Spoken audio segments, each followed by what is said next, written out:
Salve, salve pessoal, sejam todos muito bem-vindos a mais um episódio do Eslen Podcast. Muito obrigado por você que se inscreveu no canal e por você que dá like em todos os vídeos. O editor aqui do canal pediu para eu começar a solicitar gentilmente o like de vocês aqui nos vídeos. Eu acho que não funciona muito porque muitas pessoas pedem like e muitas vezes nem eu não dou. Mas de qualquer maneira estou aqui, caso você puder. E depois que ele pediu eu comecei a dar o like, porque eu sabia que eu ia pedir para vocês e aí eu ia ficar meio sem jeito se eu não desse o like quando pedem o like para mim.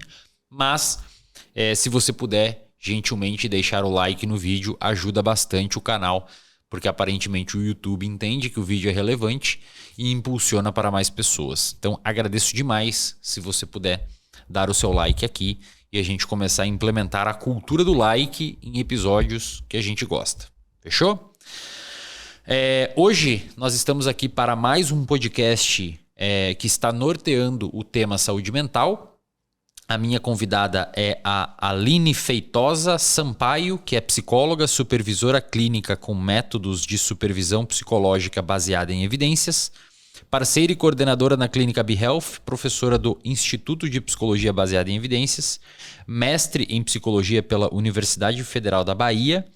Além disso, tem formação em supervisão clínica, especialista em gestão de pessoas e desenvolvimento humano e tem capacitação em Mindful Eating, Mindfulness e capacitação em terapia de aceitação e compromisso. A Aline é uma das primeiras psicólogas da Clínica BeHealth. Isso, lá da época da época da Clínica Delanogari. Aline, brigadaço por você ter disponibilizado esse tempo na agenda e ter vindo até aqui para a gente bater um papo. Seja muito bem-vinda. Eu fico muito feliz de estar por aqui, como você falou, né?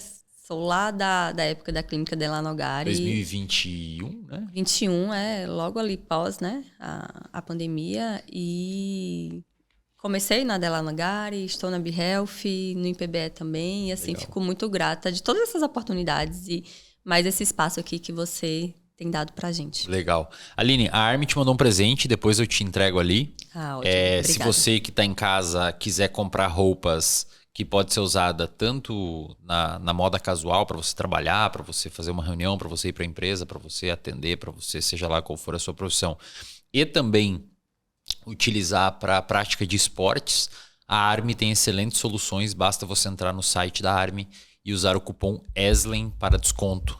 Depois eu te dou ali o presentinho que a Armin trouxe para você. Aline, só para o tema do podcast a gente vai tentar usar como norte autocompaixão, que acho que é um tema bem bacana para a gente conversar. A gente não falou sobre isso ainda aqui nos podcasts. Mas antes da gente começar no tema propriamente, eu vi que você tem capacitação em Mindful Eating e Mindfulness.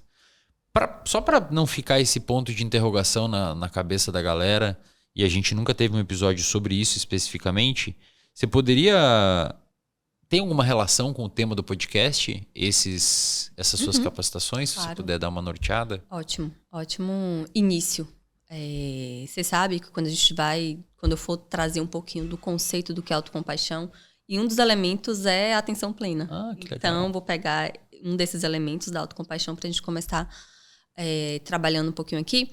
Sim, Mindful Eating, Mindfulness, eles são conceitos que se aproximam e que tem tudo a ver com a autocompaixão.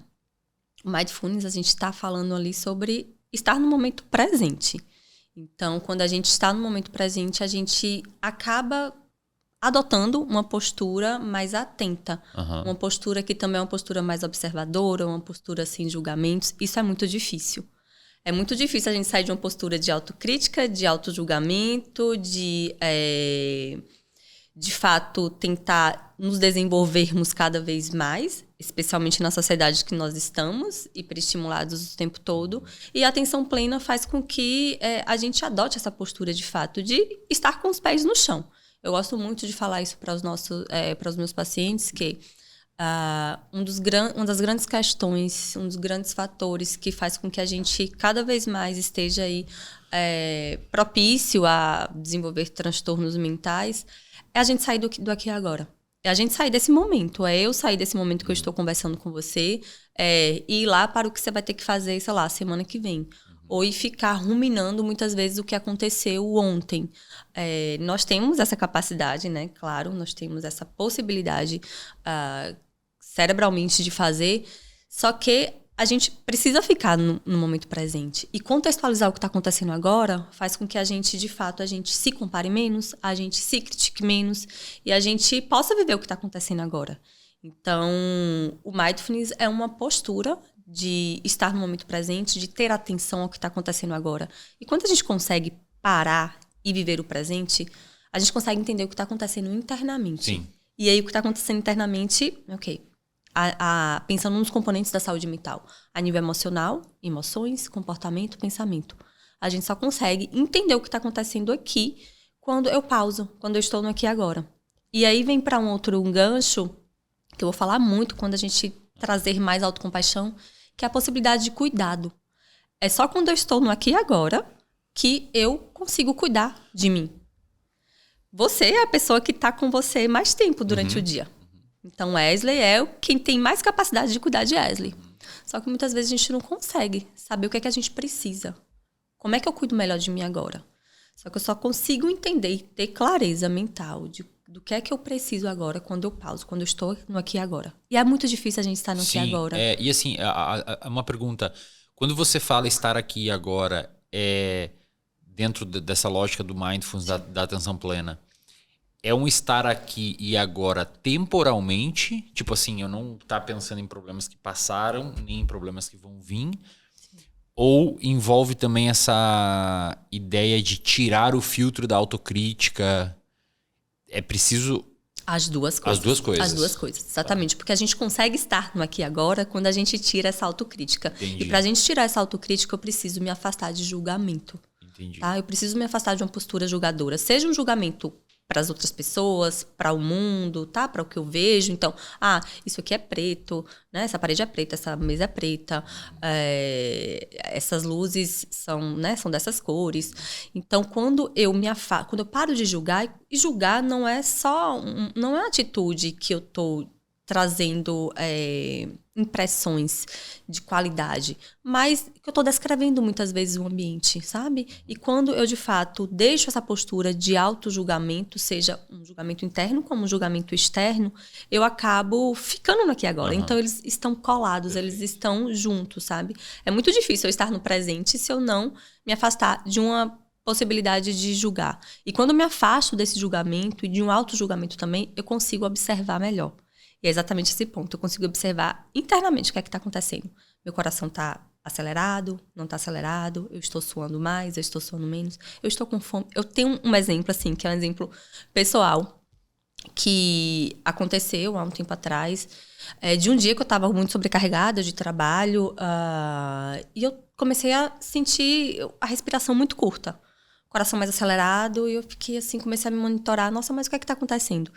E eu tentei parar nesse momento, estar no presente. E eu estava, quando eu investiguei onde era que estava me incomodando mais no meu corpo. E assim, acreditem, eu estava com um sutiã apertado, que estava incomodando fisicamente, começou, né, fisiologicamente ali, trazendo essas palpitações, a respiração mais curta, claro, com hiperestimulação de trabalho, de outras questões no meu dia a dia. Vira uma bola, né? Vira uma bola. Só que olha como foi simples, eu consegui parar, e era algo simples que eu conseguia cuidar. Então, às vezes é uma sede, né? Às vezes a pessoa está com sede, às vezes a pessoa está com fome, às vezes a pessoa está com sono. Às vezes a pessoa está, né?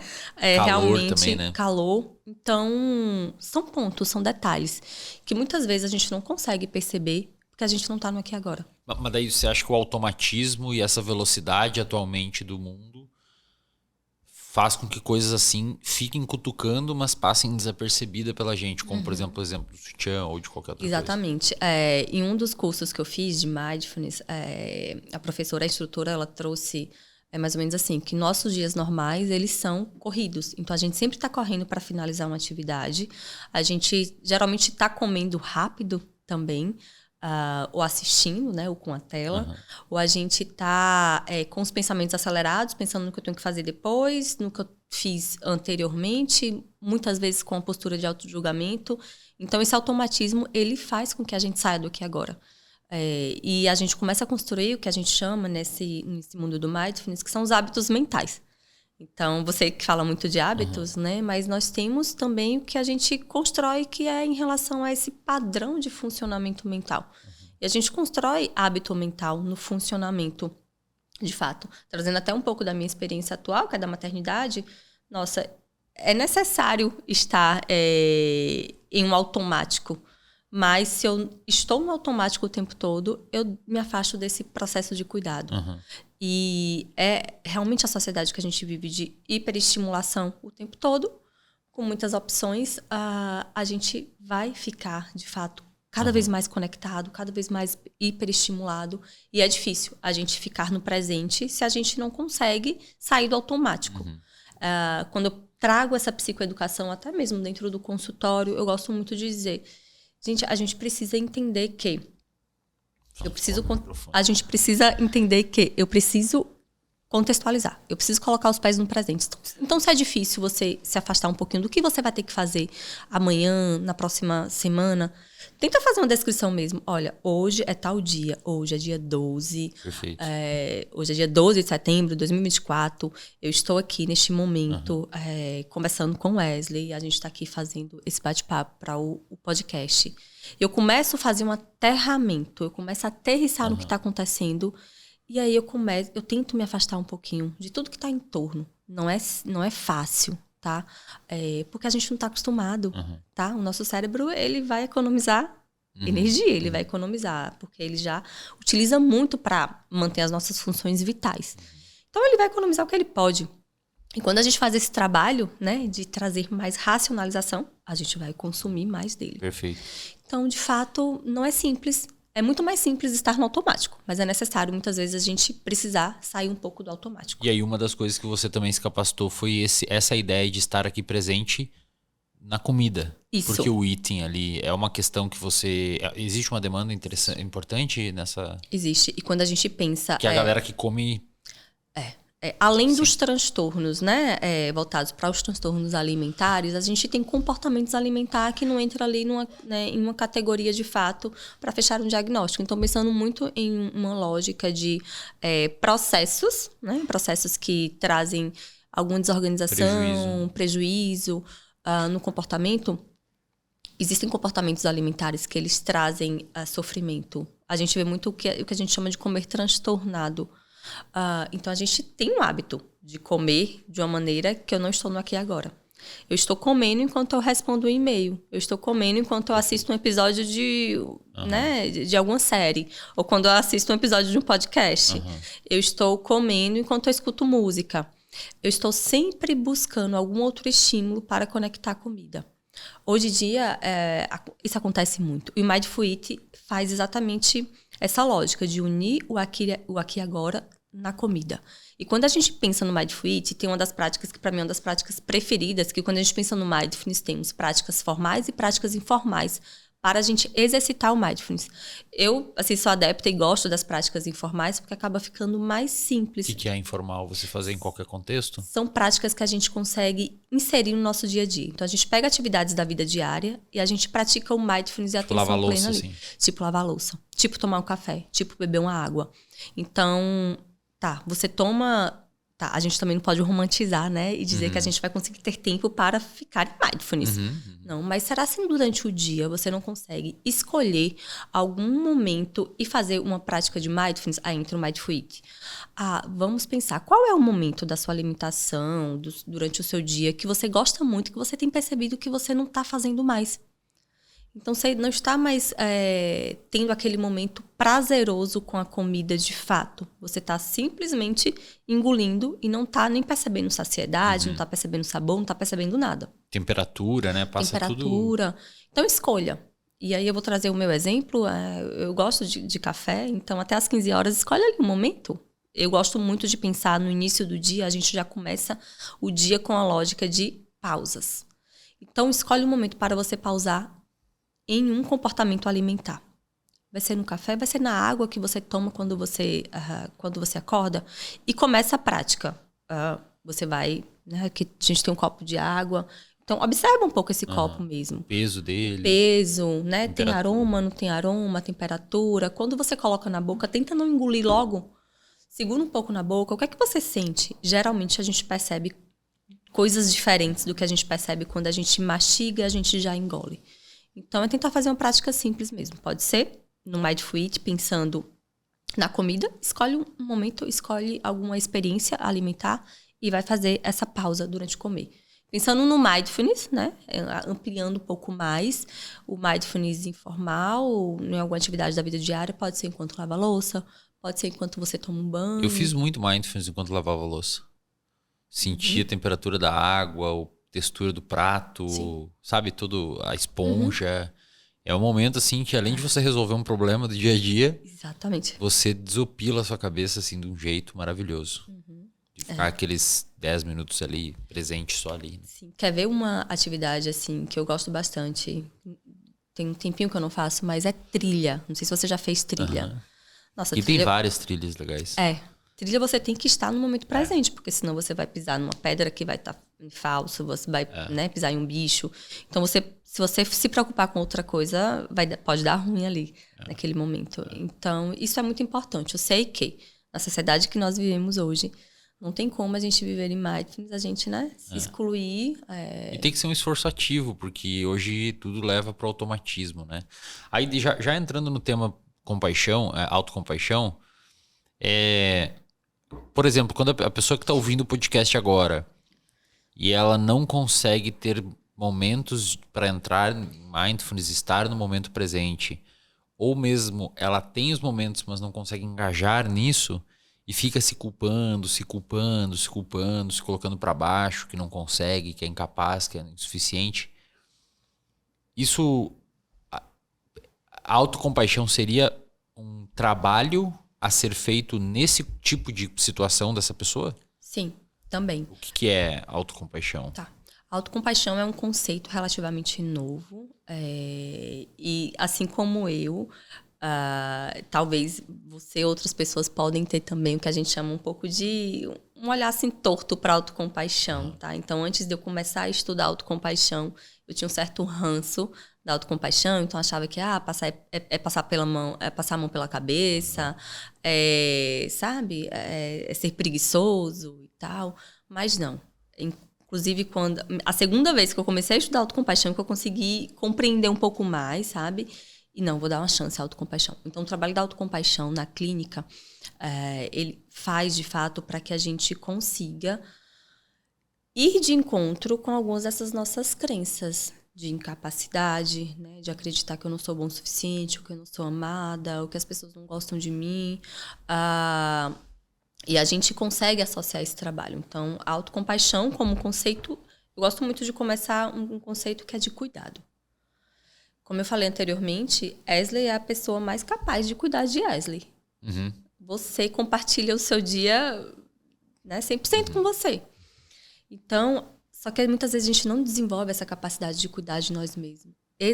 Especialmente quando a gente está em sofrimento. Eu gosto de conceituar a autocompaixão fazendo uma comparação. O que é que você diria para um amigo seu que está passando por uma situação difícil?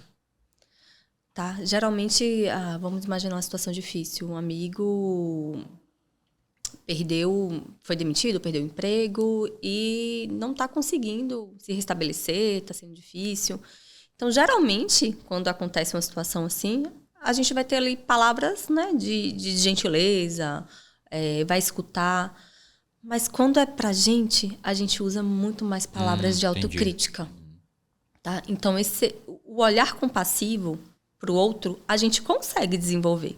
Eu consigo ser compassiva com você. Até socialmente, moralmente falando, a gente tem regras, né? Eu preciso respeitar o outro, preciso ser legal com o outro. Mas com a gente é difícil a gente se cuidar. Não sei se você já se abraçou alguma vez, se você já se beijou alguma vez, se você já pensou, poxa, tá sendo difícil aqui para mim. O que é que tá acontecendo? É muito mais fácil a gente se criticar. A gente falar, poxa, de novo você fazendo isso? Mais uma vez, nada dá certo para você mesmo. Né? Você é um merda, você é uma pessoa que não vai ter futuro nenhum. Enquanto na mesma situação, se fosse outra pessoa, você teria autocompaixão. Teria compaixão, no caso. Teria compaixão, exatamente. Então, um conceito mais breve. A gente tem uma autora, que é a Kristin Neff, ela traz esse conceito. A autocompaixão é você conseguir cuidar de si, especialmente em momentos difíceis. E isso não é passar a mão pela cabeça. Por quê? Porque quando eu cuido em momentos difíceis, talvez eu dou para mim mais possibilidade para enfrentar esse momento difícil. Então, vamos lá. Eu sou uma pessoa que eu tenho medo de andar de avião. A autocompaixão me fez trazer aqui. Me fez trazer até aqui. Tá? Muitas vezes, quando a gente não tem autocompaixão, a gente acaba inserindo um comportamento muito comum, que é um comportamento de esquiva, um comportamento de fugir. Isso é difícil demais, eu tenho medo, isso me dá pânico, eu não consigo. Tá, peraí, quando você tem muita autocompaixão... Quando eu tenho muita autocompaixão, eu consigo enfrentar. Você consegue enfrentar. Tá. Quando eu não tenho autocompaixão, eu acabo tendo um comportamento de procrastinar, de me esquivar, tá? De fugir, porque né, eu vou me afastar daquela situação. Cuidar de mim em um momento difícil é me dar habilidades para enfrentamento. Isso é autocompaixão. Aí a gente já pode até pensar um pouco nos elementos da autocompaixão, que é a autobondade. A autobondade é compreender, poxa, mas por que a Aline está com medo de avião? Então, talvez na história de vida, eu não tive muitas experiências, eu comecei a andar de avião um pouco mais velha, natural, que não ter proximidade com isso vai me trazer um pouco medo. Mas eu estou compreendendo isso, eu não estou fechando os olhos para isso. E o outro elemento da autocompaixão, que é o mindfulness, a atenção plena. O que é que eu posso, que é estar no momento presente, o que é que eu posso fazer enquanto eu estou aqui? Eu posso observar o que é que está acontecendo. Então, eu percebo que eu estou com o coração um pouco mais acelerado. O que é que eu posso fazer para me acalmar nesse momento? Talvez estar aqui agora mesmo. Tem algum toque calmante? Tem algo que eu possa fazer? Eu posso fazer uma respiração diafragmática? Qual a habilidade que eu posso utilizar para cuidar de mim nesse momento? O fugir não é um cuidado, né? O fugir é exatamente você aumentar aquela dificuldade sua. Então, pensando nesses elementos que é autobondade, é autogentileza e autobondade, autogentileza, né, a tradução muitas vezes elas são semelhantes. E um outro muito importante que é a humanidade compartilhada, a humanidade comum. Então, nossa, eu acho que tem outras pessoas que têm medo de avião também, né? E esse medo de avião faz com que algumas pessoas paralisem, outras pessoas não paralisem. Então, qual é o valor de Aline, né? O que é que a Aline gostaria? Talvez ela gostaria, de fato, de estar no podcast, de conversar, de compartilhar esse conteúdo, de se aproximar desse valor de trabalho que é importante para ela. Então, eu entendo que essa humanidade compartilhada, que é comum, é inerente do ser humano sentir medo. É inerente do ser humano realmente ter medo de algumas coisas. Isso é natural. Faz parte de um sistema, né, de ameaça e a gente precisa se defender para aquilo. Mas como é que eu posso cuidar daquilo? Então, são 3 elementos. São 3 elementos.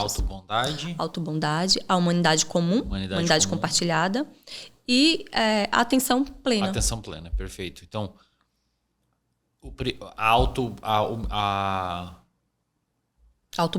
autobondade é você... eu compreender o que está acontecendo comigo. Tá, perfeito. Não é ser bondoso comigo. Tá. Não ser uma pessoa que vai me julgar o tempo todo. O elemento 2 é lembrar que isso pode ser uma coisa em comum. Que pode ser em comum, que é inerente do ser humano. Né? Sim. E o 3 é você estabelecer estratégias de estar presente ali naquele momento. De estar presente, exatamente. De estar ali no momento presente. E como que a pessoa consegue identificar quando está faltando autocompaixão para ela? Existe algum tipo de indicador que não necessite de um profissional da saúde tá ali fazendo o diagnóstico? A pessoa pode falar, opa, acho que tá faltando autocompaixão nesse contexto aqui para mim. Sim, sim. A autocrítica, né, é um polo contrário da autocompaixão. Então, se você percebe que você é uma pessoa que se critica muito, tem até um termo, um conceito, que é o autocriticismo. E a galera da autocompaixão estuda muito o autocriticismo, que é exatamente você ser uma pessoa hostil com você. Ser uma pessoa que você se chicoteia o tempo todo, sabe? Então, você se julga muito, você é tanto para você internamente, né? Você tem um diálogo interno que você se chicoteia muito, que você, né, usa palavras que não são legais, ou até compartilhando com outras pessoas. Como é que você se conceitua? Geralmente, quando você traz um conceito para você, é um conceito mais depreciativo, mais autojulgador. Poxa, então possivelmente você tem uma baixa autocompaixão. Você está precisando desenvolver essa habilidade de autocompaixão. E, de novo, essa habilidade de autocompaixão, ela previne ou ela faz com que a gente consiga regular as emoções.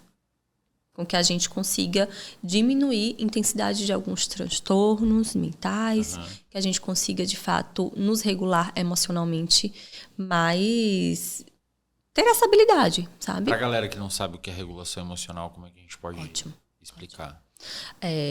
Ótimo a gente começar por isso, porque tem essa relação entre autocompaixão e regulação emocional.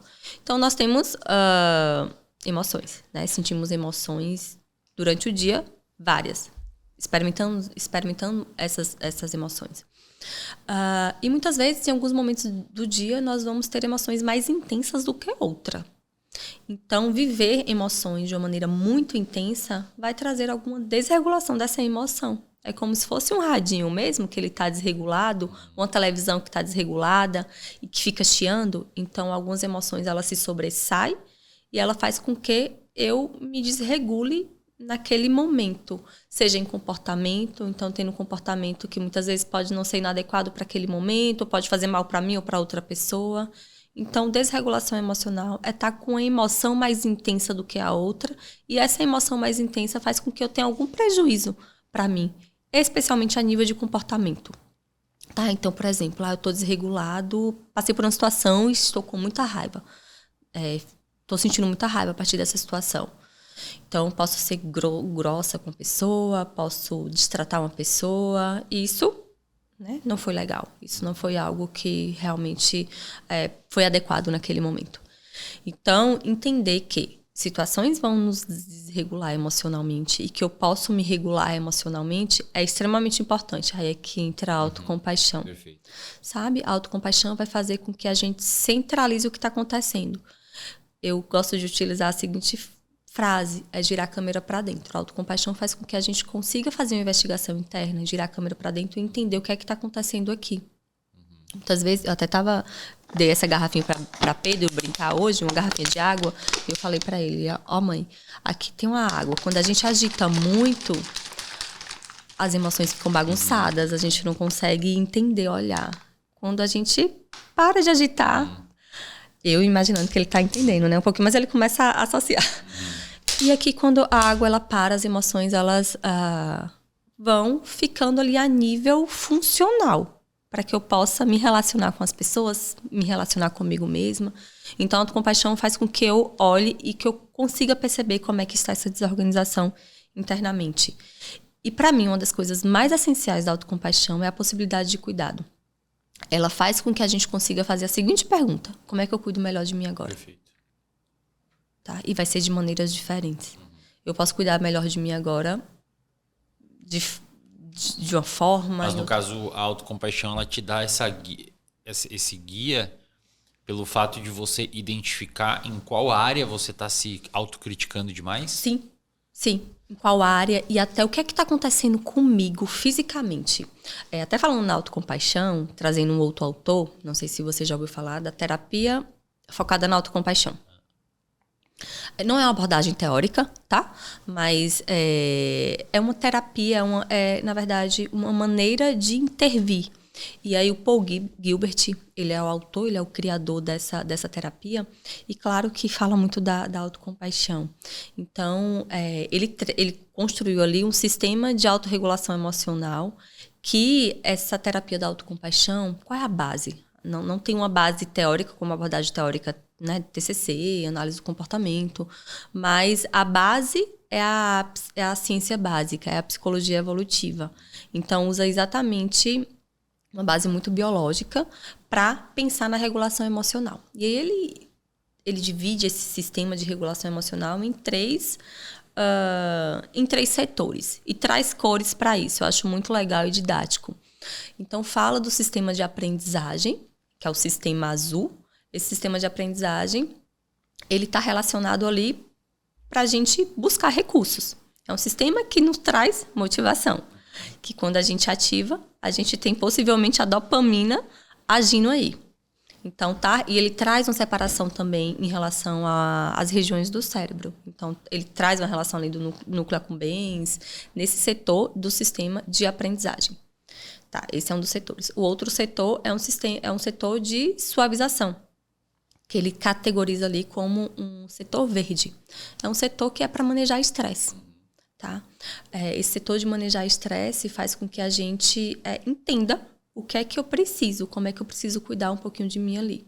E aí traz alguns, em relação ao hormonal, né? Fala ali que a ocitocina está muito relacionado com esse manejo de estresse. Então, eu vou diminuir cortisol, eu vou aumentar a ocitocina, e aí eu consigo entender como é que eu suavizo um pouco essa experiência.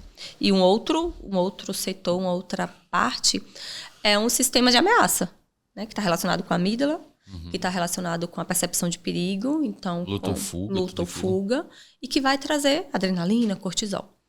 Nesse sistema, né, nessa dinâmica de sistema de regulação emocional, ele traz uma psicoeducação muito bacana, que é para você entender como é que você está nesse momento. Bem, você está mais azul, você está mais verde, você está mais vermelho. Então, o que é que eu preciso cuidar?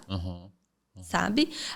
Bem, eu estou com o cortisol um pouco mais aflorado. O que é que eu preciso fazer? E, de novo, eu vou trazer um exemplo meu, mas eu acho que esse exemplo ele é muito didático. Eu me tornei mãe em dezembro de 2023, ano passado, e eu decidi parar de trabalhar um mês antes. Então, minha licença maternidade não foi a partir do momento do parto, mas foi um mês antes. Eu tinha, de fato, um desejo de ter parto normal e pensando, entendendo um pouco nesse funcionamento, especialmente na questão hormonal, de neurotransmissores. Eu precisava me afastar de fatores estressantes com mais tempo para, de fato, eu promover cada vez mais a ocitocina, que isso facilita, inclusive, em um trabalho de parto. E tendo compaixão comigo, né, tendo essa autocompaixão, eu entendi e eu organizei toda a minha vida para isso. Não que o trabalho ele é fonte de...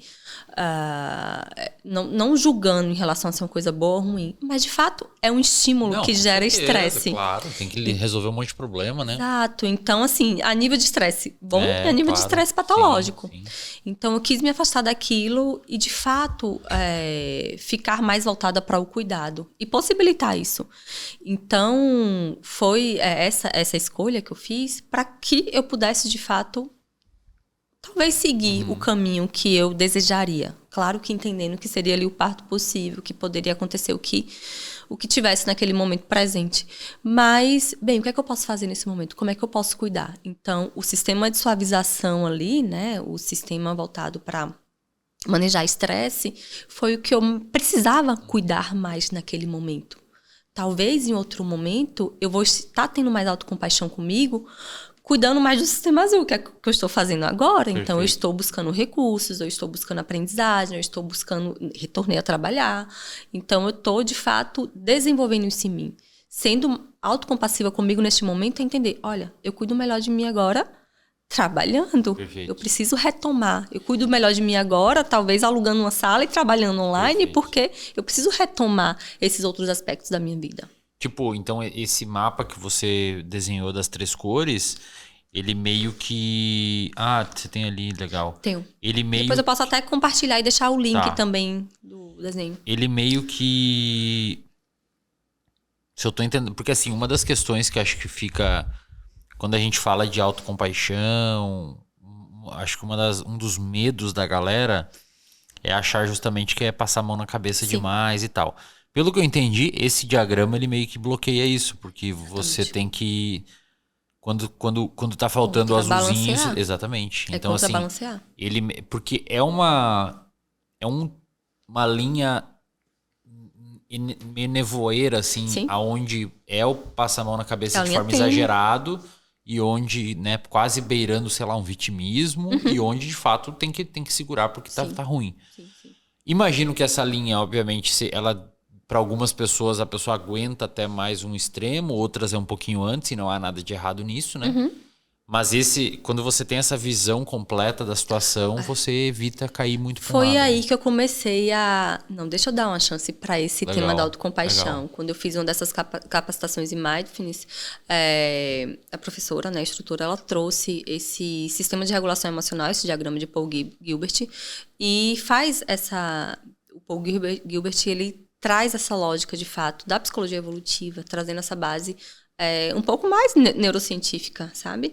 E esse sistema de suavização está relacionado com o córtex pré-frontal. Que legal. Então, eu preciso racionalizar e entender. Poxa, realmente talvez eu preciso cuidar de mim neste sentido, tá? Então, esse diagrama, ele realmente é muito importante. E tem algo importante, sabe, Wesley, nesse sistema de suavização. Pô, eu tô falando de racionalização, eu tô falando do córtex pré-frontal. Vai ser uma linha muito tênue do que é que eu estou cuidando de mim, de fato, ou o que é que eu estou, talvez, trazendo algum comportamento inadequado, vamos pensar, né? Algum comportamento de vício, por exemplo. Ele até separa que são verdes de longo prazo e verdes de curto prazo. Um verde de curto prazo, para ficar muito simples. Vou pedir aqui um iFood. O feed do celular. Então, isso cuida de mim, de alguma forma. Isso traz um alívio, isso traz um prazer imediato que também vai embora imediatamente. Então, preciso entender. Eu estou cuidando de mim de que maneira?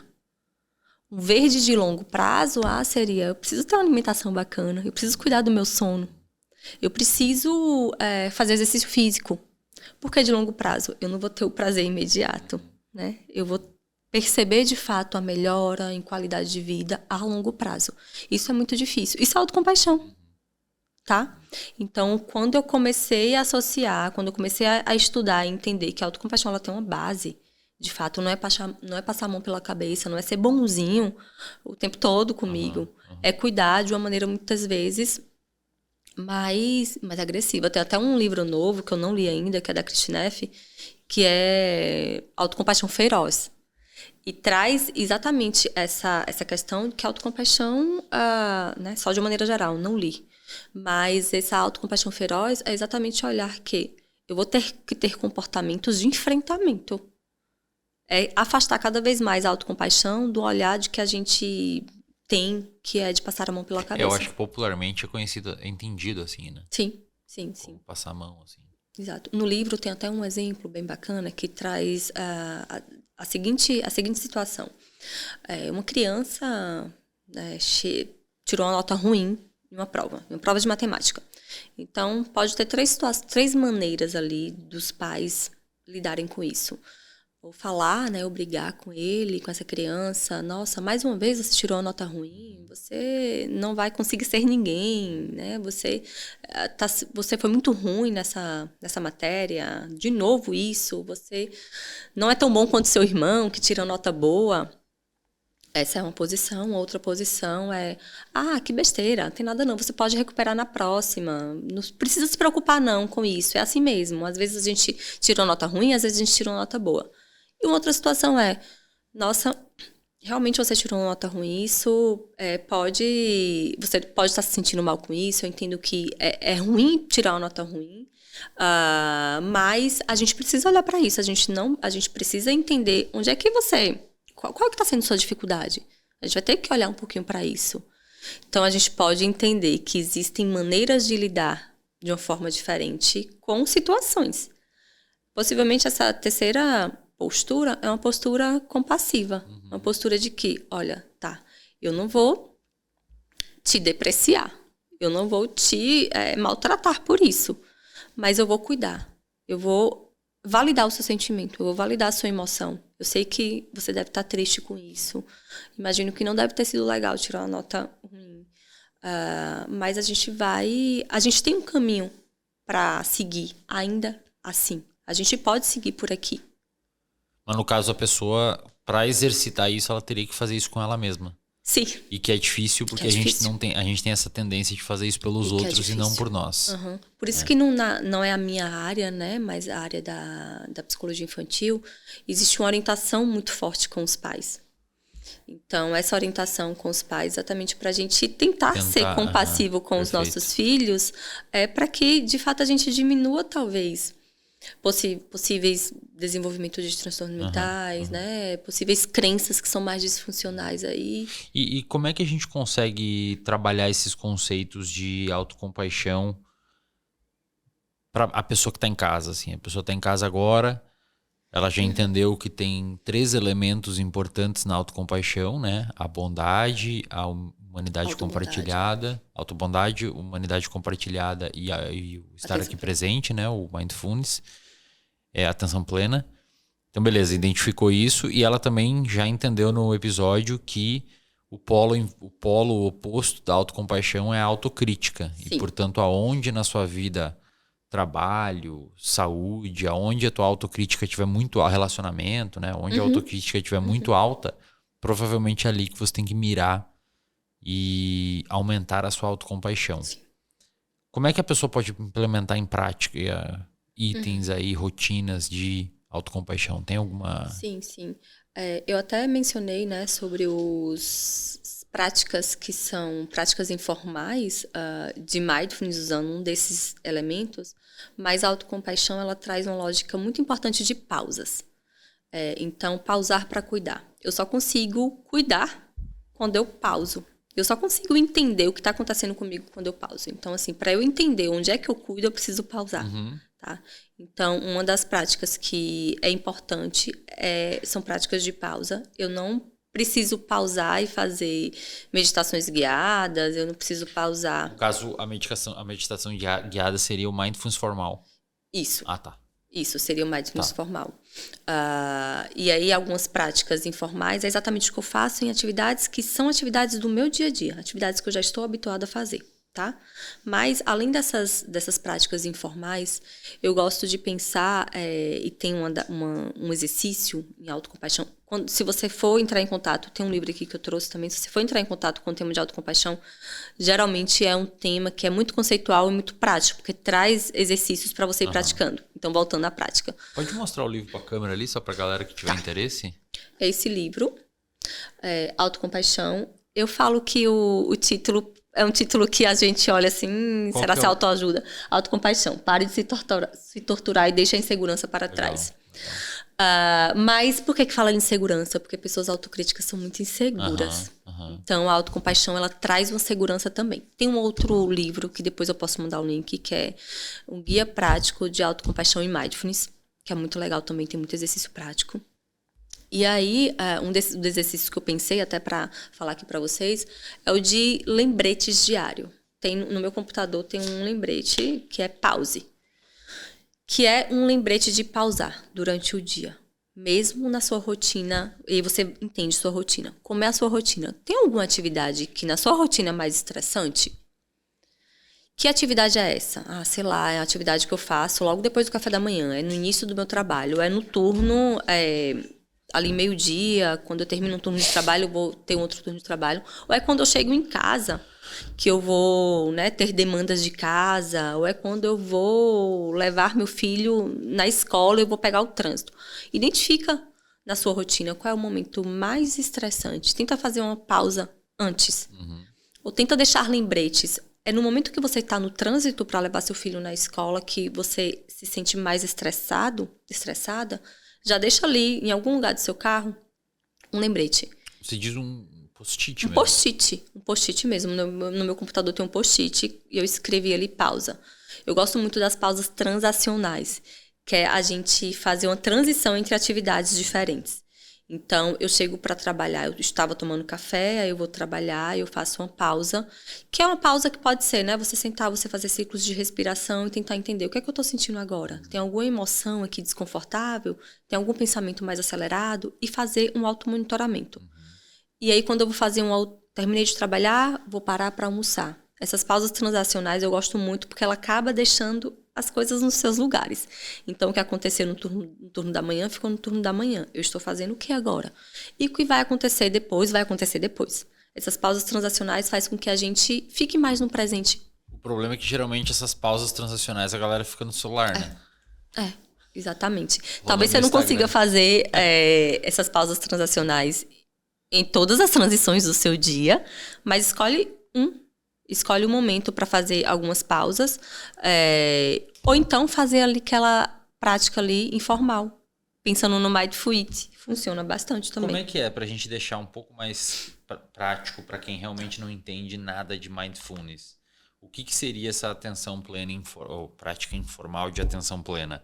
Passo a passo, assim, para a pessoa que está em casa saber o que fazer. Vamos usar o exemplo da louça, que acho que todo mundo tem louça para lavar em algum momento. Acho que é um exemplo Ótimo. que ataca todo mundo. Como é que ela faz o mindfulness lavando louça? Vamos lá. E eu vou começar pegando esse contexto da louça. Geralmente a gente chega ali na cozinha, olha a pia cheia de louça e a gente já começa, né, a ter alguns julgamentos. Nossa. Ou acha um podcast para ouvir enquanto tá lavando. Eu acho um podcast, vou colocar um podcast aqui para passar rápido. Então a gente tem uma tendência de fazer algumas atividades com a sensação e com o desejo que passe rápido, que acabe logo. Ou seja, a gente não quer ficar ali, né? A gente quer que as coisas acabem. E esse mindfulness ali informal é para que você fique ali na louça de prato, tá? Então, o passo a passo é não associar, primeira coisa, não associar nenhum estímulo, nenhum podcast, nenhuma música naquele momento. E você vai, de fato, descrever um pouco. Você pode até descrever mentalmente o que é que está fazendo, o que é que você está fazendo naquele momento. Bem, agora é o momento de lavar a pia, a agora louça. Eu peguei a esponja, o detergente, Deixa eu pegar. Bem, qual é o detergente? É um detergente neutro, que é amarelinho? É um detergente, enfim, branco? Qual é? Como é que tá a esponja? Deixa eu sentir a temperatura da água. Como é que tá a água? Tá fria? Tá morna, tá calor, né? Tá calor, a água fica morna. E aí, o que é que tem aqui nessa pia? Tem copos, tem pratos, tem panelas? Bem, por onde é que eu vou começar? Eu começo a mergulhar um pouco no que está acontecendo ali. E aí, obviamente, quando você está pensando no detergente e no copo, você não está pensando nem no que passou, nem no que vai vir. Nem no que vai vir. E aí isso te dá uma acalmada. É um treino de atenção, tá, isso, Wesley? Exatamente. Né? É um treino de atenção. Quando eu consigo estar atenta, eu consigo executar as coisas. coisas. Corre o risco de você até melhorar os seus estudos, né? Exatamente. Sua leitura. Exatamente. Você pode ir para outra atividade depois, de fato, com a clareza, né? Isso. Clareza mental. Se você vai lavar os pratos lá no final do dia e depois você vai dormir, vai ali para sua higiene do sono, então de repente você vai estar, né? Vai ter diminuindo ali já o quê? Né? Mais cortisol, de fato, vai de fato estar no momento presente. Eu gosto também de trazer um exemplo, pode ser muito breve, que é um exemplo de um cafezinho. Você vai tomar um café e como é uma bebida aromática, então antes de você fazer o hábito, né, que é de botar a xícara na boca, pega esse café, olha que textura é, tem espuma, não tem, roda um pouquinho, coloca perto do seu nariz, que aroma é esse? É um aroma mais frutado, é um aroma mais intenso? Coloca na sua boca, mas não engole. Deixa um pouco em cima da sua língua e tenta sentir, tenta perceber o que é que você está sentindo. Depois de um momento, depois de um tempinho, você engole. Engole de maneira bem delicada, bem devagar. Você vai descobrir e sentir sabores que você não sente quando você simplesmente toma o café para acompanhar uma reunião. Com a comida também. Com a comida também. Quando você pausa para comer e sentir o gosto da comida, você sente sabores que normalmente você não sente na Eu fiz e aí pensando no Mindful Eat, por isso que isso é muito aplicável a algumas questões de comportamento alimentar, porque às vezes a gente come algo que a gente nem gosta e de uma maneira exagerada. Eu tenho um hábito, na verdade uma memória afetiva que é de biscoito maisena com manteiga. Eu fui fazer o Mindful Eat com biscoito de maisena com manteiga e eu, meu Deus... Que coisa ruim. Que coisa ruim. A textura, quando eu deixei ali na boca, que textura amolecida. E o inverso também acontece. Às vezes você tá comendo uma comida muito gostosa e não tá sentindo gosto. Exatamente. Aí você tá jogando um monte de caloria pra dentro e você nem... O lado bom... eu falo isso pra minha noiva às vezes. Eu falo, linda, vamos saborear muito esse sushi aqui, essa comida. Porque a caloria... Eu tô colocando pra dentro, eu vou ter que resolver isso depois lá na academia. Então, pelo menos, deixa eu pegar a parte boa também, que é o gosto. Porque se você for ficar pensando, né, você não vai estar aproveitando. Exatamente. E eu gosto muito dessa lógica. A pessoa vai num restaurante super caro e tá com a cabeça... E tá lá tirando a foto pra postar no stories da comida, né, semana também. Que vem no emprego e não aproveitou a refeição, né? Eu lembro que em um desses treinamentos de Mindful Eat falou exatamente isso. Tá lá no restaurante caro, comendo algo que você não come todos os dias e que de fato você está ali, você escolheu porque você gosta e você tá tirando foto enquanto tá comendo, tá ali fazendo a legenda para postar aquela comida que você gosta no Instagram. Mas a transição social que a gente viveu, tecnológica nos últimos anos é muito doida, porque provavelmente há uns 300 ou 400 anos, 200 anos atrás, as pessoas meio que tinham que se esforçar para ter entretenimento e ter coisas para pensar além do tédio do dia a dia. Hoje em dia a gente está fazendo o inverso. A gente está desenvolvendo ferramentas terapêuticas para... Não é deixar o dia mais entediante, mas é frear um pouco esse negócio de sequestrar sua atenção para outros lugares, né? Sim. E uma das habilidades que o Mindfulness traz é exatamente a inibição motora. Tá? Então, a gente precisa inibir, de fato, essa hiperestimulação. E eu arrisco a dizer, pensando no sistema de regulação emocional de Paul Gilbert, que eu trouxe aqui o diagrama, que a nossa sociedade está no vermelho emocionalmente, sabe? Esse sistema de ameaça é um sistema que está ativo, porque a gente está, de fato, cada vez mais, né, em muitos estímulos e ativa, a amígdala muito ativada, então adrenalina, cortisol o tempo todo. E a gente precisa entender, a gente precisa, de fato, equilibrar esse sistema de regulação emocional. As taxas mostram a prevalência de ansiedade no Brasil, né? O Brasil é o país com a maior prevalência de ansiedade. A depressão, né? A gente também tem uma alta prevalência. América Latina acho que é o maior. Sim. Então, de ansiedade no mundo. De ansiedade. Top 1 de ansiedade. Então, a gente entende que esse sistema vermelho é o retrato da nossa sociedade, de fato. Assim, a gente não é um país que tem guerra, a gente não é um país que tem terremoto, desastres naturais, né? Então, realmente é importante se atentar a isso. Na lógica da racional, né, a gente não precisaria estar lutando ou fugindo o tempo todo. E além da atenção plena, tem mais algum que se você... Para alguma prática? Para prática. Para exercitar a autocompaixão no dia a dia. Sim. Então, a atenção plena, que a gente falou agora, na louça lá e tal. O que mais que o pessoa que está em casa pode fazer? Tem uma prática que não, né, é uma prática mais voltada para a gente tentar entender se eu estou tendo uma voz mais autocrítica ou uma voz mais autocompassiva. Que é um exercício, de fato, de você... o nome do exercício é um diário da autocompaixão. E esse diário, talvez a gente use essa ferramenta em outras intervenções na terapia, tá? Então, o registro de pensamentos, pensando lá na TCC, né? O registro de pensamento, emoção e comportamento, e outras questões também. Mas, na autocompaixão, a gente vai pensar em monitorar autocrítica, autojulgamento e autocompaixão. Então, você vai fazer essas anotações. Isso é algo que, né, é simples de fazer, é um diário. Então, escolhe um horário do seu dia. Eu gosto de deixar ali para o final do dia, porque já passou tudo ali durante o seu dia. E tente se lembrar de alguma situação que foi uma situação mais desafiadora. Alguma situação que te gerou algum desconforto. A gente consegue perceber nossos desconfortos mais pela emoção. Eu fiquei muito ansioso. Ou pelo comportamento. Nossa, eu fui grossa, fui agressiva com aquela pessoa. Então, tenta entender o que é que foi desconfortável no seu dia. Lembra dessa situação.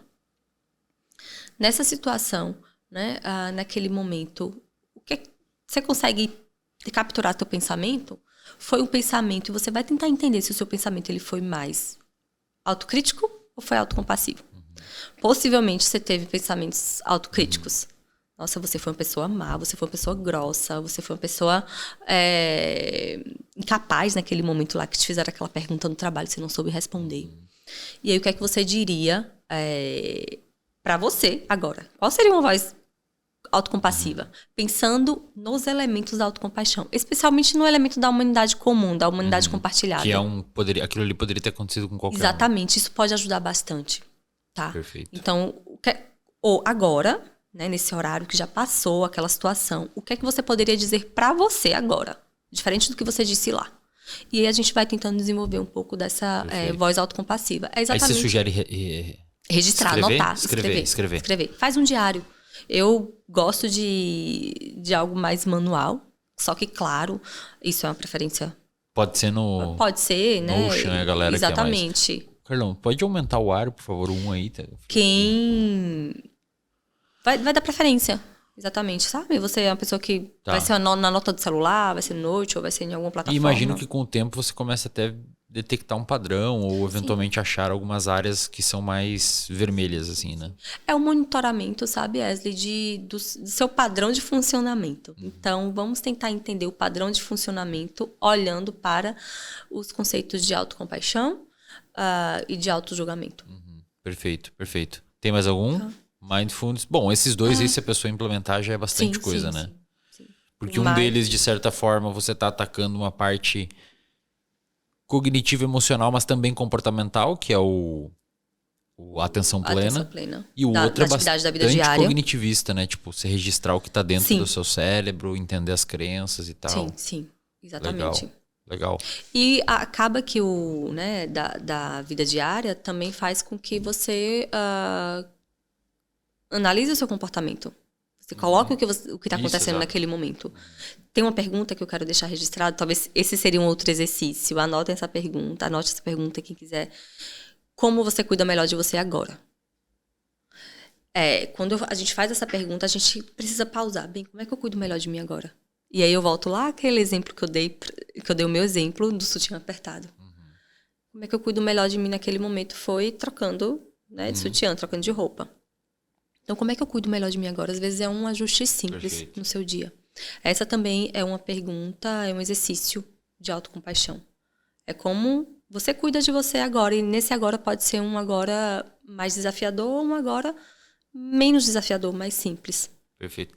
Eu acho que é inteligente se perguntar isso, porque às vezes é uma coisa que é ultra rápido de resolver, como o negócio do sutiã, e você tá deixando isso passar por baixo do nível da consciência, né?